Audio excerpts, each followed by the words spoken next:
মাথাটাকে নিচু করে জীবনের সব গুনার ফিরিস্তিগুলো একটা একটা করে স্বীকার করে আল্লাহরে বলেন, আল্লাহ আমি পাপী, আল্লাহ আমার চেয়ে বড় পাপী এই দুনিয়াতে কেউ নাই, আকাশের নিচে জমিনের উপরে আমার চেয়ে বড় পাপী কেউ নাই। একটা একটা করে আল্লাহ স্বীকার করি আমি পাপী, সব পাপের স্বীকৃতি দিলাম। পৃথিবী না জানুক আমি তো জানি, আমি কি পাপ করেছি, হায় আমার পাপের করলে বিচার, বাঁচার আমার নাই উপায়। দয়াময় তুমি মাফ করো আমায়, মাফ করো আমায়। আল্লাহ তাআলা যদি দয়া করে আমাদেরকে মাফ না করে, আমাদের বাঁচার কোনো উপায় নাই। আপনি কি ভেবেছেন আপনার নামাজ দিয়ে আপনি জান্নাতে যাবেন? আপনি তাহাজ্জুদ গুজার, সেজদা দিতে দিতে কপালে দাগ ফেলেছেন, এটা আপনারা জান্নাতে নেবে না। আপনি এলাকার সবচেয়ে বড় হাতেম তাই দানশীল, এই দানের ভরসায় বসে আছেন, কশিন কালো না। তাহলে বিপদ এলে আমরা কি পড়ি? কথা বুঝলে সবাই উত্তর দিতে হবে। বিপদ এলে কি পড়ি? তাহলে বিপদ এলেই আমরা এখন থেকে ইন্না লিল্লাহ পড়ব, নাকি হাই হুতাশ করবেন? একদল আছে হাই হুতাশ করে, হায় আল্লাহ রে মোর কি হইল রে, মুই কি হরমু রে, মুই কমবে জামু রে, আছে না নাই? এরকম বিলাপ করতে নিষেধ করেছেন বিশ্বনবী। কি করব, কই যাব, কি হবে, হায় হায়, এরকম হাহুতাশ আছে না নাই? বিশ্বাসীরা হাহুতাশ করে না, তারা ইন্না লিল্লাহ পড়ে। কি পড়ে মনে থাকবে? আমরা পড়বো ইন্না লিল্লাহি ওয়া ইন্না ইলাইহি রাজিউন। নিশ্চয়ই আমরা আল্লাহর জন্য, আমরা আল্লাহর দিকেই ফিরে যাব। এরপর পড়বো আল্লাহুম্মা আজুরনি ফি মুসিবাতি ওয়াখলুফ লি খায়রাম মিনহা। আল্লাহ আমি যে বিপদে ধৈর্য ধারণ করলাম এটার সওয়াব দিও, আর যা হারালাম তার চেয়ে ভালো কিছু দিয়ে বদল করে দিও। সুবহানাল্লাহ পড়েন। বিশ্বনবীর হাদিস শুনলেন উম্মে সালামা রাদিয়াল্লাহু তাআলা আনহা। ওনার স্বামী হলো আবু সালামা। মজার ঘটনা খেয়াল করে শুনেন আমার প্রিয় কলিজার টুকরা ভাইয়েরা। কানগুলো খরগোশের কানের মতো খাড়া করে আমার দিকে তাকান। সাইয়্যিদাতুনা উম্মে সালামা রাদিয়াল্লাহু তাআলা আনহা, ওনার স্বামীর নাম আবু সালামা। শ্রেষ্ঠ দম্পতি, শ্রেষ্ঠ ফ্যামিলি। প্রথমে হিজরত করেছিলেন হাবাসায়, পরে হিজরত করেছেন মদিনায়। উহুদ যুদ্ধের পরে ওনার স্বামী আবু সালামা ইন্তেকাল করলো, শহীদ হলো। সুবহানাল্লাহ পড়েন।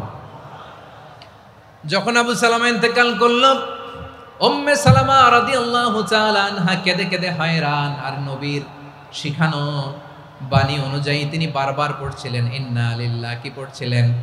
জামু কি হরমু এগুলো বলে নাই, কি বলছে? ইন্না লিল্লাহ।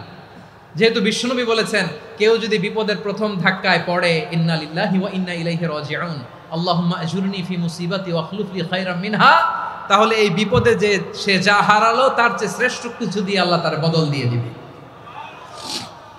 এই হাদিস শুনে উম্মে সালামা রাদিয়াল্লাহু তাআলা আনহা ওনার প্রাণ প্রিয় স্বামী আবু সালামার ইন্তেকালের পরে চোখের পানি ছাড়ে আর পড়ে ইন্না লিল্লাহি ওয়া ইন্না ইলাইহি রাজিউন, আল্লাহুম্মা আজুরনি ফি মুসিবাতি ওয়াখলুফ লি খায়রাম মিনহা। বারবার এই দোয়া পড়ে চোখের পানি ছাড়ে, এই দোয়া পড়ে চোখের পানি ছাড়ে, আর মনে মনে বলে আবু সালামার মতো ভালো মানুষ মদিনাতে নাই, আবু সালামার চেয়েও ভালো মানুষ মদিনাতে নাই, তার চেয়ে ভালো মানুষ কি করে আল্লাহ তাআলা আমারে দিবে, তার চেয়ে ভালো মানুষ তো আমি মদিনাতে দেখি না। চোখের পানি দিয়ে বুক ভাসায় আর নবীর হাদিসের উপর আমল করে পড়ে ইন্না লিল্লাহি ওয়া ইন্না ইলাইহি রাজিউন, ইন্না লিল্লাহি ওয়া ইন্না ইলাইহি রাজিউন। পড়তে পড়তে চোখের পানি ছাড়ে আর চিন্তা করে বিশ্বনবী বললেন এই দোয়া পড়লে যেটা হারালাম তার চেয়ে ভালো কিছু দিয়ে আল্লাহ পুরস্কার দেয়। আবু সালামের চেয়ে ভালো মানুষ মদিনার মধ্যে আর কে হতে পারে? কি আজীব তামাশা, কি অবাক করা ঘটনা। কিছুদিন পরে দেখা গেল সাইয়্যিদুল মুরসালিন রাহমাতাল লিল আলামিন স্বয়ং বিশ্ব নবী উম্মে সালামাকে বিয়ের প্রস্তাব পাঠিয়েছে। স্বয়ং বিশ্বনবী উম্মে সালামা রাদিয়াল্লাহু তাআলা আনহাকে বিয়ের প্রস্তাব পাঠিয়েছেন, উনি রাজি হয়ে গেলেন, বিয়ে হয়ে গেল, উনি হয়ে গেলেন উম্মুল মুমিনিন, আমাদের মা, পুরো মুসলিম উম্মার মা। চিৎকার করে বলেন আল্লাহু আকবার। তাহলে আমার প্রাণপ্রিয় ভাইয়েরা, বিপদে পড়লে আমরা পড়বো ইন্না লিল্লাহি ওয়া ইন্না ইলাইহি রাজিউন, আল্লাহুম্মা আজুরনি ফি মুসিবাতি ওয়াখলুফ লি খায়রাম মিনহা। পড়বেন? পড়বেন না? যারা যারা বিপদ আসলে এই দোয়াটা পড়বেন এখন থেকে আওয়াজ করে ইনশাআল্লাহ বলেন। যা হারাইছেন তার চেয়ে শ্রেষ্ঠ জিনিস দিয়ে বদলা দিবে কে? বিশ্বাস হয়? একটু সন্দেহ লাগে মনে হয়, একটু সন্দেহ আছে? যাদের বিশ্বাস হবে তাদের কি আল্লাহ উত্তম বদলা দিবে, ঠিক কিনা বলেন? তাহলে বিপদে পড়লেই প্রথমে আমরা এটা পড়ব। দোয়াগুলো যদি এখন মুখস্থ না হয়, এই যে রেকর্ডিং হচ্ছে, পেয়ে যাবেন, কালকেই পেয়ে যাবেন, শুনে শুনে মুখস্থ করবেন। আমার মায়েরা, আমার বোনেরা, আপনাদের জন্য 3টি মাঠের অ্যারেঞ্জমেন্ট করা হয়েছে, আমি জানি। আপনারাও এই দোয়াগুলো পড়বেন, আপনার স্বামীকে শেখাবেন, সন্তানকে শেখাবেন, আপনার পুরো পরিবারটাকে জান্নাতের টুকরো বানিয়ে দিবে কে? তাহলে বিপদ আসলে প্রথমে কি পড়তে হবে এটা জেনে গেলাম। এরপরে বিপদ আসলে নিজেকে কি করে আল্লাহর কাছে সঁপে দিতে হয় এটাও জানার দরকার আছে না নাই? বিপদে প্রথমে ইন্নালিল্লাহ পড়লাম, ধৈর্য ধারণ করলাম, বিপদ থেকে উদ্ধারের সর্বোচ্চ চেষ্টা করলাম। আমার কাজ যখন শেষ, তখন আমি আমার এই বিষয়টা আল্লাহর কাছে সঁপে দিব। কার কাছে সুপর্দ করব? কার কাছে? বিপদে বললে কেমন করে নিজেকে আল্লাহর কাছে সঁপে দিতে হয়, আসুন সাইয়েদনা ইব্রাহিম আলাইহিস সালামের জীবনী থেকে জানি।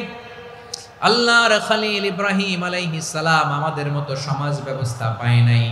আমরা জন্মের পরে আমাদের কানের ভেতরে আজান দিয়েছে কে? একামত দিয়েছে কে? আমাদের বাপদাদারা আমাদের কানে আজান দিয়েছে কি? দেয় নাই। আমাদের জন্মের পরেই তো আজান, একামত, বাড়ির পাশে মসজিদ, প্রতিদিন আজান, জুমার খুতবা, প্রতি মাসে মাসে তাফসিরুল কোরআন মাহফিল, মসজিদ, মিনারা, অভাব নাই, ঠিক কিনা বলেন? আপনি যেই সুন্দর ইসলামিক এনভায়রনমেন্ট পেয়েছেন, আমাদের ইব্রাহিম খলিল উনিও কি এরকম পেয়েছিলেন? হ্যাঁ, উনি জন্মের পর পরে ওনার কানে আজান দিছে কেউ? আমার প্রিয় ভাইরা, আগা গোড়া একটা শিরকি পরিবেশ উনি জন্মগ্রহণ করেছে। উনি ছাড়া ওই তল্লাটে একজনও আল্লাহর উপর বিশ্বাসী নাই। কল্পনা করতে পারেন? গোটা তল্লাটে, গোটা দেশে বিশ্বাসী মুমিন, আল্লাহর উপর বিশ্বাস স্থাপনকারী কয়জন? সবাই বলেন কয়জন? বাকি সব মুশরিক। বাকি সব মুশরিক নিজের সাথে নিজে শক্ত বোঝাপড়া করে, অ্যানালজি করে, সেলফ কনভারসেশন করে উনি মহা সত্যের সন্ধান পেয়েছে। উনি আকাশের তারা দেখে ভাবে মনে হয় এটাই আমার খোদা, পরে দেখে তারা নাই, মনে মনে বলে না তাইলে এটা না। আবার চাঁদ দেখে বলে চাঁদটা বড় মায়া লাগে, মনে হয় এটাই আমার রব, পরে দেখে চাঁদও নাই, কয় না এটা না। এরপরে দ্বীপ প্রহরের জলজলে সূর্যটা খাঁ খাঁ করে গোটা পৃথিবীটারে রৌদ্র দিয়ে তাতিয়ে রাখে। তিনি ভাবলেন মনে হয় এটাই আমার রব, কারণ এটাই তো সবচেয়ে বড়। কিন্তু বিকেল বেলা ওই সূর্যটাও যখন চলে যায়, সাইয়েদনা ইব্রাহিম বলে না এটাও তো নাই, আমার খোদা যদি আমারে ছেড়ে চলে যায়, বিপদে পড়লে আমারে উদ্ধার করবে কে? এভাবে নিজের সাথে অ্যানালজি, সেলফ কনভারসেশন করতে করতে করতে তিনি মহা সত্যের সন্ধান পেয়েছেন। সুবহানাল্লাহ পড়েন। সব শেষে তিনি ডিসিশন নিয়ে ঘোষণা দিলেন, ইন্নী ওয়াজ্জাহাতু ওয়াজহিয়া লিল্লাযী ফাতারাস সামাওয়াতি ওয়াল আরদা হানিফান ওয়া মা আনা মিনাল মুশরিকিন। নিশ্চয় আমি এমন সত্তার দিকে মনোনিবেশ করলাম, মুখাপেক্ষী হলাম, যিনি আকাশ বানিয়েছেন, জমিন বানিয়েছেন, আমি মুশরিক নই। সুবহানাল্লাহ। পারতেন? আপনি পারতেন? কেউ নাই, লক্ষ লক্ষ মুশরিক, আপনি একা। ওনার মতো এরকম বিচক্ষণতা দিয়ে আল্লাহরে খুঁজে পাইতে পারতেন আপনি? কি নবী ছিল, আল্লাহকে খুঁজে পেয়েছে। যখন আল্লাহর ইবাদত শুরু করলো, এই কথা ছড়ায় পড়লো চারদিকে। নমরুদ সাইয়েদনা ইব্রাহিমকে ডেকে পাঠালেন। নমরুদ বলে, ইব্রাহিম তুমি নাকি মূর্তির পূজা না করে কোন নতুন রবের ইবাদত করো, কে তোমার রব? সাইয়েদনা ইব্রাহিম বললেন, রব্বি আল্লাযী ইউহয়ী ওয়া ইউমীত, আমি এমন রবের ইবাদত করি যিনি জীবন দেন, যিনি মৃত্যু দেন। নমরুদ বলে, তাই নাকি? তোমার রব জীবন দেয়, মৃত্যু দেয়, আর এটা তো আমি দেই, আমিও তো জীবন দেই, আমিও তো মৃত্যু দেই। সাইয়েদনা ইব্রাহিম বললেন, কেমন করে তুমি জীবন দাও, মৃত্যু দাও, একটু দেখাও তো। নমরুদ জেলখানা থেকে দুজন কয়েদিকে ডেকে আনলো। কয়েদি এনে অর্ডার করলো একটাকে এখনই শিরোচ্ছেদ, হেড অফ, ডেথ পেনাল্টি, মৃত্যুদণ্ড দেয়া হলো, ফিনকি দিয়ে রক্ত বেরোলো। নমরুদ বলে দেখো দুজনকে ধরে আনলাম, একজন কয়েদিকে দিলাম ডেথ পেনাল্টি, মৃত্যুদণ্ড, ওরে মৃত্যু দিলাম, আরেকজন যে দাঁড়িয়ে আছে চাইলে ওরেও আমি মৃত্যুদণ্ড দিতে পারি, কিন্তু না, ওরে আমি দিব না, ওরে আমি বাঁচাইয়া দিলাম, ছেড়ে দিলাম, মানে জীবন দিলাম। দেখো ইব্রাহিম, তোমার চোখের সামনে একজনরে মৃত্যু দিলাম, আরেকজনরে জীবন দিলাম। আপাত দৃষ্টিতে তাই তো, একজনরে তো জীবন দিল, আরেকজনরে মৃত্যু দিল। সাইয়েদনা ইব্রাহিম এবার বিপাকে পড়ে গেলেন, কিন্তু এক একজন নবীকে আল্লাহ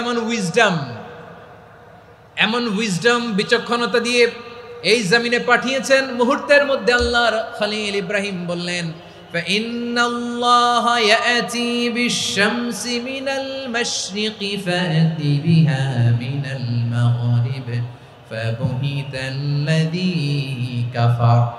আল্লাহর খলিল ইব্রাহিম বললেন, নমরুদ বুঝলাম তুমি জীবন দাও, মৃত্যু দাও দেখলাম, কিন্তু আমার রব, আমার আল্লাহ প্রতিদিন সকালবেলা উষা লগ্নে ওই পূর্ব দিগন্ত থেকে সূর্যটাকে উদিত করেন, সাঁঝের বেলা, বিকেল বেলা, কুথুরি লগ্নে, সন্ধ্যা বেলা ওই দ্বিপ্রহরের জল জলে সূর্যটাকে পশ্চিম দিগন্তে ডুবিয়ে দেন। মানে সকালবেলা পূর্ব দিক থেকে উদিত করা সূর্যটাকে পশ্চিম দিকে বিকেলে তিনি ডুবিয়ে দেন। তুমি যদি পারো ওই সূর্যটাকে পশ্চিম দিক থেকে উদিত করে পূর্ব দিকে ডুবিয়ে দাও। সুবহানাল্লাহ পড়বেন না? দেখেন, ইনস্ট্যান্ট ইন্টেলেক্ট, মুহূর্তে বিচক্ষণতা, উইজডম কাকে বলে? নমরুদ পারবে? নমরুদের বাপ পারবে? ওর দাদা, ওর 14 গোষ্ঠী, গোটা বিশ্বের সব ক্ষমতাধর রাষ্ট্রনায়করা একসাথে হলে পারবে? ফাবুহিতাল্লাযী কাফার পারে নাই, ব্যর্থ হয়েছে। এবার তেলে বেগুনে জ্বলে উঠেছে, রেগে মেগে আগুন বলে ফালকুহু ফিল জাহিম। ওর সাথে তর্ক নাই, না পেরে এবার এটারে আগুনে ফেলা। বিশাল বিশাল গাছ কেটে লাকড়ি এনে আগুনের কুণ্ডলি বানানো হলো, দাও দাও দাও দাও করে আগুন জ্বলে। আল্লাহর খলিল ইব্রাহিমকে আগুনে নিক্ষেপ করা হবে। আল্লাহর খলিল সাইয়েদনা ইব্রাহিমের হাতের মধ্যে রশি দিয়ে টাইট করে বাঁধা হলো, পায়ের মধ্যেও টাইট করে রশি দিয়ে বাঁধা হলো। আল্লাহর খলিল ইব্রাহিমকে আগুনের কুণ্ডলির মধ্যে ফেলা হবে। অমিয়া, আপনি যে বিপদের কারণে ভয় পান, হতাশ হন, এটা কোনো বিপদ ওনার বিপদের সামনে? পটুয়াখালী আওয়াজ করে বলুন, সাইয়েদনা খলিল ইব্রাহিমের বিপদের সামনে আমাদের বিপদগুলো কোনো বিপদ? এটা কোনো বিপদই না, এটা কোনো বিপদই না। হাত পা বেঁধে টাইট করে নিক্ষেপ করা হবে, সিম্পলি ফেলা যাবে না, কারণ দাও দাও করে দ্য ব্লেজিং ফায়ার, এমন আগুনের কুণ্ডলি, কাছে যাওয়া যায় না, আগুনের উত্তাপে নিক্ষেপ করা হবে। হাতে রশি বেঁধে, পায়ে রশি বেঁধে আল্লাহর খলিল ইব্রাহিম আলাইহিস সালামকে আগুনের মধ্যে নিক্ষেপ করা হবে। আহা, এটার বলে অগ্নি পরীক্ষা। উনি অগ্নি পরীক্ষার সম্মুখীন হয়েছিলেন, এজন্য কঠিন পরীক্ষাকে আমরা অগ্নি পরীক্ষার সাথে তুলনা করি, ঠিক কিনা? সাইয়েদনা জিবরাইল এসে বললেন, ও আল্লাহর খলিল, ওরা তো আপনার হাতও বেঁধে ফেললো, পাও বেঁধে ফেললো, নড়াচড়ার সুযোগ নাই, বলেন আমি জিবরিল ফেরেশতা আপনার জন্য কি করতে পারি? আল্লাহর খলিল ইব্রাহিম বলেন, ও জিবরাইল, তোমার কাছে আমার কোনো চাওয়া পাওয়া নাই। সুবহানাল্লাহ বলেন। তোমার কাছে বলার কিছু নাই, তোমার সাহায্যের আমার দরকার নাই। সাইয়েদনা ইব্রাহিম আলাইহিস সালামকে হাতে পায়ে রশি বেঁধে, হাত পা বাঁধা অবস্থায় জ্বলন্ত অগ্নিকুণ্ডে যখন নমরুদের দলবল নিক্ষেপ করবে, আল্লাহর খলিল কিভাবে নিজেকে আল্লাহর কাছে সঁপে দিয়েছেন, পটুয়াখালীর ভাইরা খেয়াল করে শুনুন। হাত পা বেঁধে আল্লাহর খলিলকে যখন নিক্ষেপ করা হবে, তিনি মুখ ফুটে বলে ফেললেন, হাসবুনাল্লাহু ওয়া নি'মাল ওয়াকিল। হাসবুনাল্লাহু ওয়া নি'মাল ওয়াকিল, আমার জন্য আল্লাহই যথেষ্ট, আমার জন্য আল্লাহই যথেষ্ট। তিনি আমার সবচেয়ে বড় গার্ডিয়ান, তিনি আমার সবচেয়ে বড় অভিভাবক। জিব্রাইলের সাহায্যে অফারকে ফিরিয়ে দিলেন, দুনিয়ার বুকে কারো কাছে কিছু বলেন নাই, মুখ ফুটে বলেছেন হাসবুনাল্লাহ। ও আমার পটুয়াখালীর প্রাণের ভাইয়েরা, খেয়াল রাখবেন, কোন বান্দা তার হাতে থাকা সব চেষ্টাটুকুন করার পরে মুখ ফসকে মুখ দিয়ে যখন বলে ফেলে হাসবুনাল্লাহ, বান্দা যখন হাসবুনাল্লাহ বলে ফেলে, ওই ব্যাপারটা ডিল করার দায়িত্ব স্বয়ং আল্লাহ আরশের উপর থেকে নিয়ে নেয়। আপনি যখন বলে ফেলবেন হাসবুনাল্লাহ, এটা ডিলিং করবে কে তখন? চিল্লায় বলেন না, তিনি কে? নিক্ষেপ করা হলো সাইয়েদনা ইব্রাহিমকে অগ্নিকুণ্ডলিতে। হাজার হাজার মানুষের দৃশ্য দেখার জন্য জড়ো হয়েছে এরকম বিশাল ময়দানে। কিন্তু কি অবাক করা ঘটনা, সবাই ভয় পাচ্ছিল, না জানি কি হয়ে যায়। আল্লাহর খালিলকে যখন আগুনের কুণ্ডলিতে নিক্ষেপ করা হয়, আল্লাহর খালিল ইব্রাহিম আগুনের কুণ্ডলের মধ্যে বসে বসে মানুষগুলোর দিকে তাকিয়ে হাসতে শুরু করে দেয়। কারণ আকাশ থেকে রব্বুল আলামিন স্পেশাল ভার্ডিক্ট নাজিল করেছেন, স্পেশাল হুকুম জারি করেছেন, কুলনা ইয়া নারু কুনি বারদান ওয়া সালামান আলা ইব্রাহিম। ও আগুন, খবরদার, সৃষ্টি শুরু থেকে তোকে একটা ধর্ম আমি বাতলে দিয়েছিলাম। তোর ধর্ম, আগুনের ধর্ম হলো যা পাবে জ্বালিয়ে সারখার করবে। আল্লাহ বলল, আগুন, তোর ধর্ম দিয়েছিলাম, তুই সব জ্বালিয়ে পুড়িয়ে সারখার করে দিবি, কিন্তু ক্ষণিকের জন্য আমি তোর জ্বালিয়ে দেওয়ার ক্ষমতাটাকে কেড়ে নিলাম। জ্বালিয়ে ভস্ম করে দেওয়ার ক্ষমতা আমি কেড়ে নিলাম। কুনি বারদান, ঠান্ডা হয়ে যা। কিন্তু এত বেশি ঠান্ডা হবি না আবার আমার ইব্রাহিমের জন্য সর্দি লেগে না যায়। সুবহানাল্লাহ, এত আস্তে বললে হবে? কুনি বারদান, বারদ মানে বরফ, ঠান্ডা। ঠান্ডা হ, কিন্তু এত ঠান্ডা হবি না যাতে আমার ইব্রাহিমের কষ্ট হয়। আগুন বলে, আল্লাহ একবার বললাম ঠান্ডা হ, আবার বলো এত ঠান্ডা হবি না যাতে খালিলের সর্দি না লাগে। কেমন ঠান্ডা হব, কেমন এনভায়রনমেন্ট তৈরি করে দেব বলো? আল্লাহ বললেন, সালামান আলা ইব্রাহিম, আমার খালিল, আমার কলিজা, আমার ইব্রাহিমের জন্য তুই জান্নাতের গুল বাগিচা হয়ে যা। ও ভাই, নবী মুসার মতো ঈমান হলে রাস্তা হবে সাগর জলে, নবী ইউসুফের মতো ঈমান হলে একে একে দরজা খোলে। নবী ইব্রাহিমের মতো ঈমান যদি আজও থাকে বিদ্যমান, অগ্নিকুণ্ডে দেখতে পাবে খুবসুরত এক ফুল বাগান। কুলনা ইয়া নারু কুনি বারদান ওয়া সালামান আলা ইব্রাহিম। বান্দা যখন মুখ দিয়ে বলে হাসবুনাল্লাহ, আমার আল্লাহ আমার জন্য যথেষ্ট, এই বলে যখন নিজেকে সঁপে দেয়, তার কি লাগবে ওই দায়িত্ব স্বয়ং নিয়ে নেয় কে? সবাই বলেন, স্বয়ং নিয়ে নেয় কে? তাহলে আমার প্রিয় ভাইরা, বিপদের শুরুতেই আমরা বলবো ইন্না লিল্লাহ। শুরুতে কি বলবো? এরপরে যেই বাক্যটা পড়ে নিজের পরিস্থিতিকে আল্লাহর দরবারে সঁপে দিব, সেটা হচ্ছে হাসবুনাল্লাহ। সেটা কি? বিষ্ণু বলেন, লা ইয়াজালু লিসানুকা রাতাবান মিন যিকরিল্লাহ। সব সময় আল্লাহর স্মরণ দিয়ে, জিকির দিয়ে জিহ্বাটারে সিক্ত রাখো। আর শয়তানু জাসিমুন আলা কলবি ইবনে আদম, শয়তান বনি আদমের কলবে খামচি মেরে বসে থাকে। ফাইদা যাকারাল্লাহ খালাসা, মানুষ যখন আল্লাহর স্মরণ করে জিকির করে, শয়তান দৌড়ে পালায়। ওয়া ইদা গাফালা ওয়াসওয়াসা, যখনই বনি আদম গাফেল হয় তখনই শয়তান তার হৃদয়ে ওয়াসওয়াসা দেয়। এজন্য বিপদে পড়লে ইন্না লিল্লাহ, নিজের সব টুকুন করার পরে, নিজের রোল প্লে করার পরে নিজেকে আমরা কি বলে সঁপে দিব? সবাই বলেন, মনে থাকবে? বিপদে পড়লে প্রথমে ইন্না লিল্লাহ, এরপরে নিজেকে যখন সঁপে দিব তখন হাসবুনাল্লাহ। এরপরে কঠিন বিপদ যদি যখন বিশ্বনবী পড়তেন তখন কি করতেন? এমন বিপদ মাঝে মাঝে হয় না, দেয়ালে পিঠ থেকে যায়, চোখে মুখে অন্ধকার, কি করব দিশা খুঁজে পাই না, এরকম হয় কখনো? হ্যাঁ, আপনাদের হয়? হয় না? তো জান্নাতে আছেন আপনারা। হয় হয় এরকম হয়েছে না যে দেয়ালে পিঠ থেকে গেছে, চোখে মুখে অন্ধকার, কই যাব, কি করব, বাঁচানোর কেউ না, এরকম হয়েছে কখনো আপনাদের? যদি হয় তাইলে এটার সলিউশন বলবো, না হইলে তো এগুলো বলে লাভ নাই। হয় হয় হয় বিশ্বনবী এরকম কঠিন বিপদে পড়েছেন জীবনের কিছু কিছু মুহূর্তে। ওই মুহূর্তে বিশ্বনবী স্পেশাল দুইটা দোয়া পড়তেন। এই দোয়াগুলো আপনাদেরকে জানিয়ে দেয়। বিশ্বনবী বলেন, কঠিনতম বিপদে যখন পড়বা, দেয়ালে পিঠ থেকে যায়, চোখে মুখে অন্ধকার, বাঁচার কোনো উপায় নাই, তখন পড়বা লা ইলাহা ইল্লা আনতা সুবহানাকা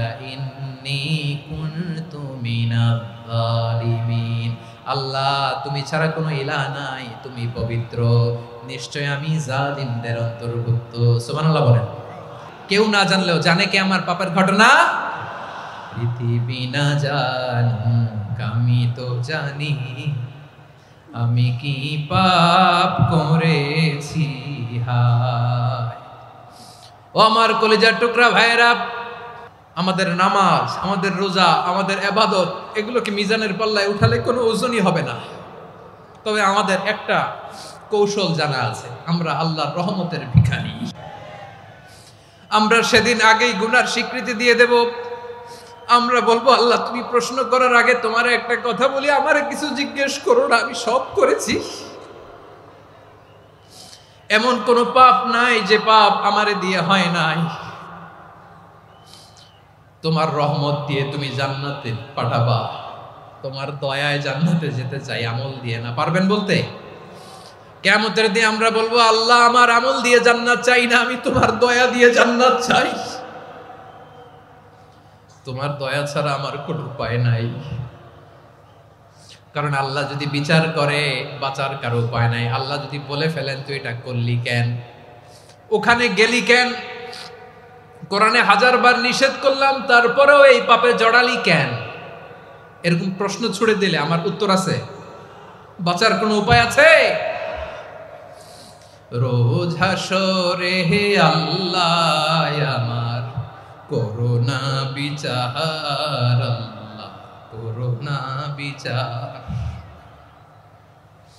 বিচার চাহি না তব দয়া চাই, এ গুনাহগার আল্লাহ করোনা বিচার। আপনার আমল দিয়ে জান্নাতে যাবেন? কি দিয়ে যাবেন? আল্লাহর দয়া দিয়ে। আল্লাহর রহম আর দয়া ছাড়া কেউ জান্নাতের চেহারাও দেখতে পাবে না। আমার প্রিয় ভাইয়েরা, এই দোয়া আল্লাহর কাছে পছন্দনীয় হওয়ার কারণ 3টা। দোয়ার প্রথম অংশে আছে তাওহীদ, আল্লাহর একত্ববাদের ঘোষণা। এই দোয়ার দ্বিতীয় অংশ আছে তাসবিহ, আল্লাহর প্রশংসা সূচক বাণী। এই দোয়ার 3 নাম্বার অংশ পাপের স্বীকৃতি। তাহলে আমরা সবাই গুনাহগার। আমরা আল্লাহর কাছে পাপের স্বীকৃতি দিয়ে বলবো, ও আল্লাহ ইন্নী কুনতু মিনাজ জালিমিন, আমরা জুলুম করেছি, পাপ করেছি, অন্যায় করেছি, আল্লাহ বুঝতে পারি নাই, শয়তানের ওয়াসওয়াসায় পড়ে, বন্ধুর পাল্লায় পড়ে, নফসের খায়েশ মিটাতে যে আল্লাহ করে ফেলেছি। তুমি গুনাহ না মাফ না করলে আমাদের গুনাহ মাফ করার দ্বিতীয় কেউ নাই। ঠিক কিনা বলেন? এভাবে অনুতপ্ত হয়ে যদি আল্লাহর কাছে দোয়া করেন, দেয়ালে পিঠ থেকে গেছে, কোনো রাস্তা নাই বের হওয়ার, ওই মুহূর্তেও আপনাকে বিপদ থেকে উদ্ধার করবে কে? বিশ্বনবী চরম বিপদে পড়লে 2টা দোয়া পড়তেন। প্রথম হলো এটা, লা ইলাহা ইল্লা আনতা সুবহানাকা ইন্নী কুনতু মিনাল জালিমিন। এই দোয়াটা আমরা বেশি বেশি পড়ব প্রিয় ভাইরা। রাজি আছেন? সবাই আওয়াজ করে পড়ুন ইনশাআল্লাহ।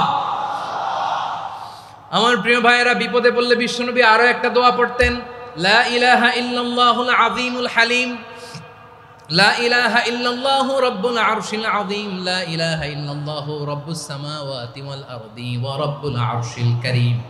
এই যে বললাম, রেকর্ড হয়ে গেছে। এখন তো আর ইনস্ট্যান্ট মুখস্থ না হলো, পরে মুখস্থ করে নেবেন। আল্লাহ ছাড়া কোনো উপাস্য নাই, তিনি সুমহান, মহা সহিষ্ণু। আল্লাহ ছাড়া কোনো উপাস্য নাই, তিনি সুমহান, আরশের অধিপতি। আল্লাহ ছাড়া কোনো উপাস্য নাই, তিনি আকাশের মালিক, জমিনের মালিক, তিনি সুবিশাল আরশের অধিপতি। সুবহানাল্লাহ পড়েন। এই দোয়াটা কেউ যদি পড়ে যদি এর ওসিলা করে দোয়া করে, তাকে বিপদ থেকে মুক্তি দেয় কে? মনে থাকবে আপনাদের? তাহলে বিপদের প্রথম ধাক্কায় কি যেন পড়তে হয়? ইন্না লিল্লাহ। তারপরে কি বলে আল্লাহর কাছে নিজেকে সঁপে দিতে হয়? দেয়ালে পিঠ থেকে গেলে লা ইলাহা ইল্লা আনতা সুবহানাকা ইন্নী কুনতু মিনাজ জালিমিন। 2 নম্বর হচ্ছে লা ইলাহা ইল্লাল্লাহুল আযীমুল হালিম, লা ইলাহা ইল্লাল্লাহু রাব্বুল আরশিল আযীম, লা ইলাহা ইল্লাল্লাহু রাব্বুস সামাওয়াতি ওয়াল আরদি ওয়া রাব্বুল আরশিল কারীম। মনে থাকবে? ইনশাআল্লাহ বলেন সবাই, আওয়াজ করে সবাই ইনশাআল্লাহ। অনেক সময় এমন হয়, হঠাৎ বিপদের সম্মুখীন হই আমরা, রেডি হয়ে বের হইছে অফিসে, হঠাৎ অ্যাক্সিডেন্টে পড়ে যাই, হঠাৎ পেটের ব্যথায় অজ্ঞান, এরকম হয় না? আপনাদের হয় না? বিষ্ণু ইসলাম বলেন, আকস্মিক দুর্ঘটনার বিপদ থেকে যদি কেউ বাঁচতে চায় সকাল সন্ধ্যা যেন প্রত্যেকে এই দোয়াটা পড়ে। সকালে যদি 3 বার পড়ে, সন্ধ্যা পর্যন্ত হঠাৎ বিপদ থেকে সে রক্ষা পাবে। To be protected from sudden calamity, sudden disaster, sudden calamity, হঠাৎ বিপদ, হঠাৎ ভয়ঙ্কর কোন আকস্মিক বিপদ থেকে আল্লাহ বাঁচায় দিবে। সকালে পড়লে সন্ধ্যা পর্যন্ত প্রোটেক্টেড, সন্ধ্যাবেলায় যদি 3 বার পরে সকাল পর্যন্ত প্রোটেক্টেড। সুবহানাল্লাহ পড়ে। দোয়াটা কি? দোয়াটা হচ্ছে বিসমিল্লাহিল্লাযী লা ইয়াদুররু মা ইসমিহি শাইউন ফিল আরদি ওয়ালা ফিস সামাই ওয়া হুয়াস সামিউল আলিম। ছোট না? অনেক ছোট, মুখস্থ করবেন। বিসমিল্লাহিল্লাযী লা ইয়াদুররু মা ইসমিহি শাইউন ফিল আরদি ওয়ালা ফিস সামা। ওই আল্লাহর নাম নিচ্ছি যে আল্লাহর নামের বরকতে আকাশ জমিনের কোনো কিছু কারো কোনো ক্ষতি সাধন করতে পারে না। তিনি সর্বশ্রোতা, সর্বজ্ঞ। সুবহানাল্লাহ পড়েন। পড়বেন এই দোয়াটা, বিসমিল্লাহিল্লাযী লা ইয়াদুররু মা ইসমিহি শাইউন ফিল আরদি ওয়ালা ফিস সামাই ওয়া হুয়াস সামিউল আলিম। ফজরের পরে 3 বার, মাগরিবের পরে 3 বার যদি কেউ পড়ে, প্রোটেক্টেড, যে কোনো হঠাৎ বিপদ থেকে প্রোটেক্টেড। প্রোটেক্ট করেন কে? ওই আল্লাহর নাম নিচ্ছি যে আল্লাহর নামের ওসিলায় আকাশ জমিনের কোনো কিছু কোনো ক্ষতি করতে পারে না। সুবহানাল্লাহ পড়েন। আচ্ছা, এবার আমাদের জীবনে দুশ্চিন্তা আছে না নাই বলেন? Tension, hyper tension, anxiety, depression, চিন্তা, টেনশন নাই এরকম কে কে আছে দেখি? হাত তোলেন। ওই যে হাত তুলছে এক আল্লাহর ওলি, ওই যে। টেনশন নাই তোমার? মাশাআল্লাহ। ও না বুঝে তুলছে, জোকের চোটে, জোশের ঠেলায় ধাক্কায় তুলে ফেলছে। সবার জীবনে টেনশন আছে না নাই?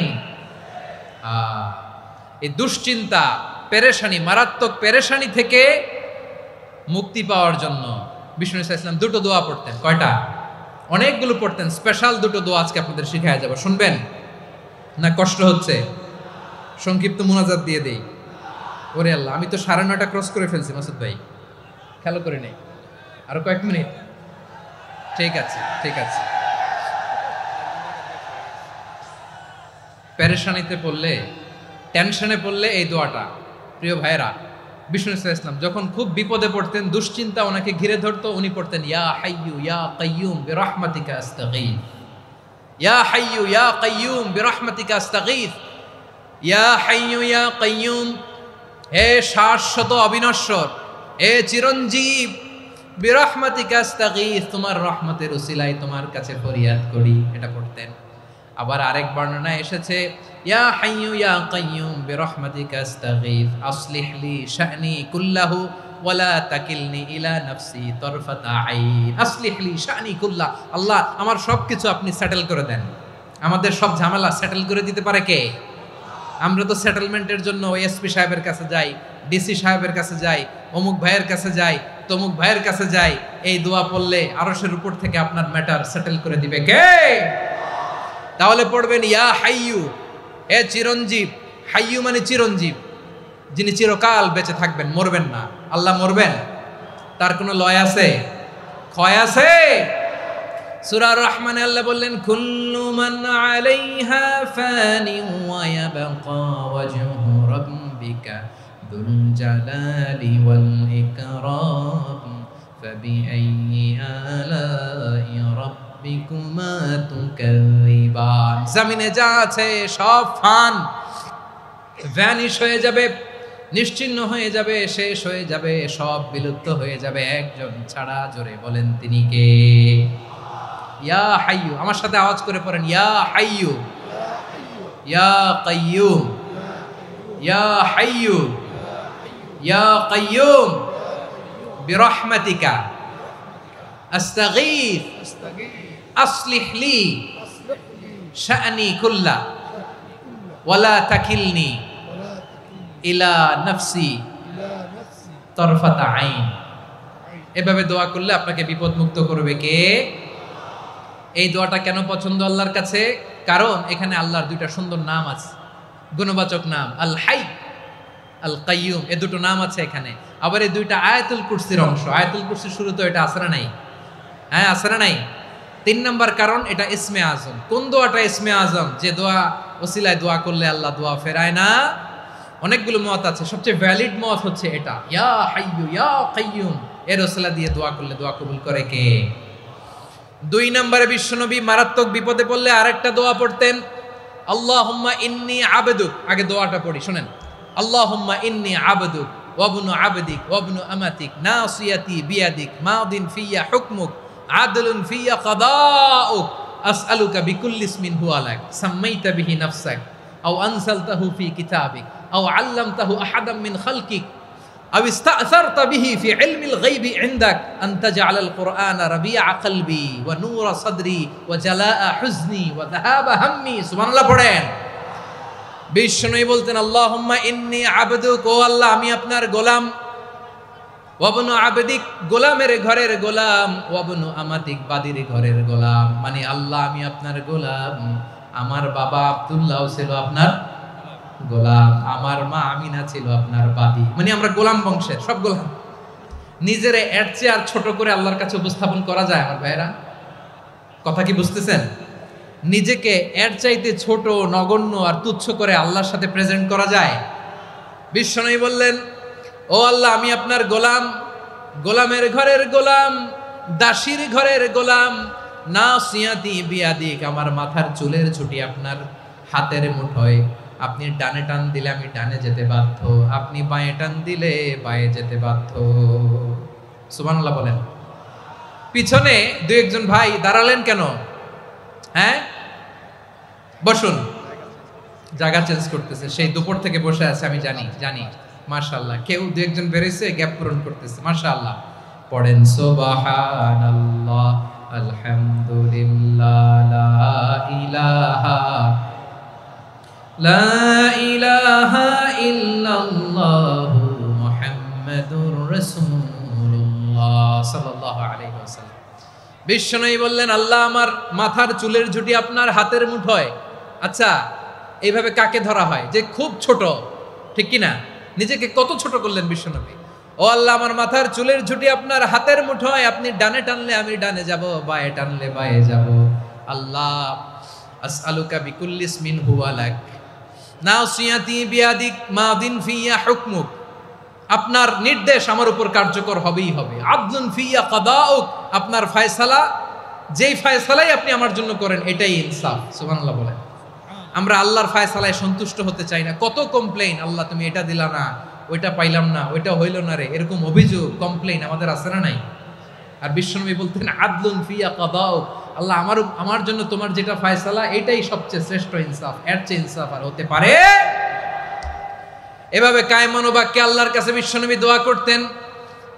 এরপরে বিশ্বনবী বললেন, আল্লাহ তোমার যত নাম আছে সব নামের ওসিলায় দোয়া করি, যে নাম তুমি আমাদেরকে জানিয়েছো, যে নাম তুমি আমাদেরকে জানাও নাই, যে নাম তুমি কোরআনে নাজিল করেছো, যে নাম নাজিল করো নাই, যে নাম শুধু নবীদেরকে জানিয়েছো।